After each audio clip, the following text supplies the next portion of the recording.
Tonight on Hitstar Tonight, now available on iTunes. Paid for by the following: hitstar.ca and the original 1-800-NEED-A-GIMMICK.com. Please contribute any donations to the wrestling veterans to the Heart and Soul Foundation. It is tonight on Hitstar Tonight. Oh man, I have some mushrooms for this weekend. You do? Yeah. Oh, it's been a while since I got on some shrooms. What are you doing this weekend? Thursday, August 17th, 2017. Over the weekend, we got a rise out of Chris Hazard after our episode where we called him, or they called us, and we answered the fans' calls. And Chris Hazard now doing a podcast, which I think he should do. He should get his hands on. But I want to ask, why does a dead promotion, I was doing the quotations when I said dead promotion, need a podcast? If it was an angle, what's the point? At least don't name it after Death Proof. It's been a month since their Hammy-Town show. Talk about what is branching from Death Proof, like No Limits Wrestling maybe? Talk about that. But the fact that he still calls it a Death Proof podcast, he's banking off something that's not there. I mean, the guy sounds so original, and yet he's basing himself on being unoriginal. I don't dig Well, it. this is a problem. He came into Death Proof as a fan, and he's a hardcore fan, and somebody opened the door, much like we were talking about on yesterday's episode, where we're letting the marks into the business now. Yeah. And now that Death Proof is gone, he's either ruined the angle because he's green, had to break kayfabe and let the angle out that, Death Proof is not really gone because we still have this podcast with a grand total of 6 episodes by The Voice. And it's just nobody's smartened up to, hey, bro, you can't fuck it. It's a spoiler. Yeah, it is. You're now saying this is an angle. It is, and it's not. Again, if it was an angle, it doesn't look legit anymore. Congratulations, Chris Hazard. You just ruined a perfectly good angle. Thank you. Promoters booking now for their own marking out satisfaction, and in Hogtown now has Let's a not show. go there, please. But his logo says dead or bust or fired, and they're making it as it's a Hogtown show, but not really because we're folded. And really, deep down, it's kind of an excuse for Hutch to book people that he's always marked out for. Again, none of these guys are from Ontario, and here he is spending all of his money on a show that just is supposed to not be a show. Hutch doesn't want to let it go. He does not want to let it go. He refuses to leave the wrestling business. And I don't know how. I've never seen a guy so aggressive over nothing. What I tried to tell Hutch the other day was bud, if it didn't work for WCW, what makes you think it's not going to work for you? What makes you think that you're going to be what WCW did? And it didn't work for them. I think a better example is ECW. Even when they were bought out, and they kept trying to do those those reunion shows, or trying to do them in Philadelphia, and Ian Rotten was doing shit like that. No, they didn't sell out, man. They're still shitty shows. Nobody wanted it anymore. And the fact that he's dragging it out, it's the Hulk Hogan syndrome. Remember when he was supposed to be the greatest wrestler of all time, or even Ric Flair, and now we're talking man, yeah, but he did it for too long, and he was great at first, but now they did it, and he drug it out, and that's all we talk about now. That's Hogtown, and he's killing it. Hutch is a promoter and a producer. He is not a booker, and he needs to produce more for other companies. The fact that he's putting effort into this. Let me ask you this. For these Chicago last show, marks, Hogtown, grand total of 25 or less at that building.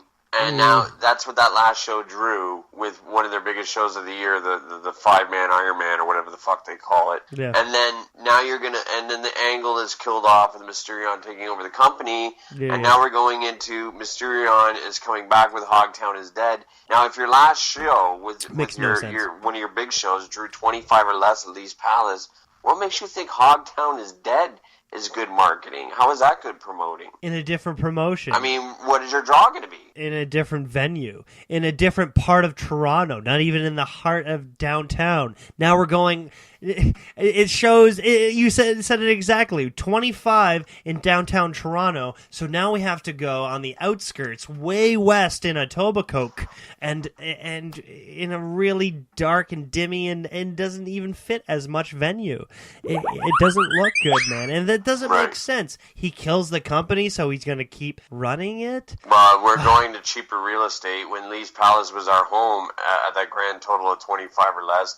And now it's not only are we going for cheaper real estate, but we're going into a market and a territory where those fans have never seen Hogtown wrestling. They don't know the stars like they did at Lee's Palace, where we only drew 25. No. Stop it. And the regulars don't want to go that far, because even the Hogtown regulars would get shit-faced, and they would stay downtown because they didn't live far. They could just hop on the streetcar and they could get out in 10 minutes. Now they have to take a streetcar to a subway, walk from the subway, or take a bus. It's exhausting. No, they're not doing that. It's not going to work, man. It's really solely just an example of promoters booking for their own marking out satisfactions. I'm pissed off with MCW. Right. They're booking these same Shakara guys. For what? Brantford is simple. They just want easy gimmicks and local boys. That are all their favorites. That's all they want. Kids who watch Raw with their parents go to shows in Brantford. So who are you booking for? The Chant Monkeys and yourself. I hope it's worth it, but maybe your wallet doesn't notice a difference. I hope it doesn't, but it must be nice. Either way, it's shameful, and it doesn't help your company, man. Ask Mike Shea how Brantford was. He kept it simple at the times. I worked at venues under Mike Shea. It was like 25 or ish. You know, still Jay's paid the boys. Brantford. Still paid the boys, and if these are the guys now, though, doing these shows, that if they didn't have the money to pay you, then they'd have to do an IOU system. Out of shame, they'd be like, "Man, I'm so sorry, we didn't make the gate. I'm gonna have to pay you or send you a money transfer in a week. Is that okay?" No, it's not okay. I've been broken in by some guys who I'm not going to mention their name on air. Please because don't. They would kill me. That would literally walk the fucking promoter to the ATM and demand their money if they put up with any bullshit, and they've always gotten it. So I've always known these promoters do have the money. They don't care and the boys don't give a shit. Mortgage your house. We don't give a fuck. You called us. We drove out here. You know, we worked your shit show in some venue that you had the brainwave of putting a ring into and thinking that you were going to become the next, Global Force Wrestling or something. Yeah. And you didn't. So you owe. And we don't care what kind of shit job you got. And we don't care what your bills are. Pay us. Like, I'm fucking tired of it, man. I really am. Like, does Johnny Devine put up with this shit? No. Does Diener put up with this shit? No. No. They'll punch you in the face. They'll beat the fuck out of you. And that's why these kids won't book them, because they fear them. Bud. They know. Or they make sure that they run their show. Their pants. Yeah, they make sure they run their show on a payday, so they do have the money. Even if it comes out of their own wallet, they'll mark out for it. But there's no respect for the business. They're running out of their own marking out purposes. And, yeah, man, like... That's right. We got to keep it simple. And you know what? Pistol Pete wants a Reeb House show back, and I think it needs to happen, because that was respect for wrestling. I want a Reeb House show right down from Crystal Plant. Well, with the whole fucking Killarney Avenue, invite everybody down. I love the Reeb House. Well, Pistol Pete reached out to me. He asked me for a contact over, and so he could get a sponsorship from Heart and Soul Foundation as well as 1-800-NEED-A-GIMMICK. So I think he's stirring up some ideas. So now that 1-800-NEED-A-GIMMICK.com has just bought their sponsorship, has just bought their domain, I think it's legit, and I think Reeb House Wrestling might be something in the works. Those were good times. They were simpler times. It's something that we haven't brought up all week is, let's continue on Reeb House Wrestling. I'm interested in that, but let's bring this up too, that all week long we haven't brought up that 1-800-NEED-A-GIMMICK, the original 1-800-NEED-A-GIMMICK.com actually does have a domain. Like, we've been lying to the audience all along, but we are now up online, and I think you should explain that to the audience. We made it. It is now a website. Yes. So now when it comes to used gears from your favorite wrestlers, from Sabu to Bushwhacker Luke, and now fresh gear that you can find online, as well as signed 8x10s and signed elbow pads and t-shirts galore. This is all on there for your choosing, and it's as sketchy as all of the gear that these people that buy this stuff. Well, it's the same quality. So, I mean, like... And I just want to drop, I'll be posting up a quick product up on there. This is a true story back years ago when I was first breaking in, managing Sniper Randy Vaughn. We did a show in Dunnville for Jason Sensation's father. He owned like a restaurant area. Okay. So like Sniper and myself were involved in this match against Flash and Jason Sensation. Of course. You know, and have you know, me being the manager, taking the bumps out on the floor, I realized my knees were getting shot, and all the boys told me I should wear knee pads under my gimmicks, but I kind of felt stupid because it bulged out of my pants. Yeah. But let me tell you something, I did steal. He left them on top of the ring truck van, Jason Sensation's knee pads, and I've had them for the past 10 years, and I think I'll be posting up on 1-800-NEED-A-GIMMICK, the original 1-800-NEED-A-GIMMICK.com. Jason Sensation's Blue Trace knee pads will be available for $60. Promo code WOO, out of respect for Nature Boy Ric Flair. Thank you.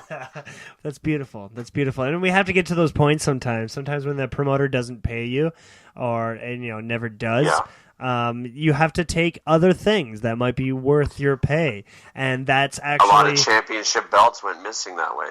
Yeah, they did. I don't know how you'd get money value out of them and who you'd get it from, but say for instance, I had a booking that was somewhere in like bumfuck nowhere, and nobody was there, and so I took these same mic stands that we are now supporting this podcast. Right now, these mic stands, I wouldn't have done it if it weren't for this mentality. So people say you're a thief, you're stealing, but you know what? You do it to survive. You do it because I got screwed over originally. People are running shows, running a business, and they can't afford to pay you. Can they even afford to pay me to wrestle around? I don't know. And that's disrespectful. And we're just going to get more of that the more Davins keep coming around, man. So hey, look after yourself, boys. I want to bring up, if you don't mind, the Heart and Soul Foundation for a few minutes. It's a charity, of course, with our founding father, Soulmate Ricky Johnson, and the late great Smith Hart, where you can send money into the vets and that have fallen along the wayside. They don't have the money anymore. They can't get jobs anymore. Recently, Hipstar brought this up to you, and I wanted to bring it up on air for quite a while now. One of our fathers, Chuck the Butcher Simpson, has recently lost his wrestling ring. It was caught in a fire in the barn. The dojo went on fire. Yeah. And in the midst of this, the whole ring, the ropes, the canvas, the boards that go with it, and the steel is now charcoaled, and the whole ring has been destroyed by the fire. And I kind of want to see Chuck back up on his feet. I mean, I think with your help and your donations to the Heart and Soul Foundation, let's get Chuck his ring back. I mean, Pig Rose Promotions, helped us out over the years. They're one of the original promoters of big time wrestling before the Neos, before anything in Niagara. Chuck Simpson, and to see that original broken down hunk of shit ring he had gone and out of the territory really makes me sad. So please, I'm just asking. We dedicated a lot of episodes to ripping apart Pig Roast Promotions, but a fan reached out to me when I did the top 10 wrestling promotions in Ontario that need to die, and he stuck up for GWN, the only one that he did, and he made a very good, valid point where he said that $7 wrestling is always going to need to exist.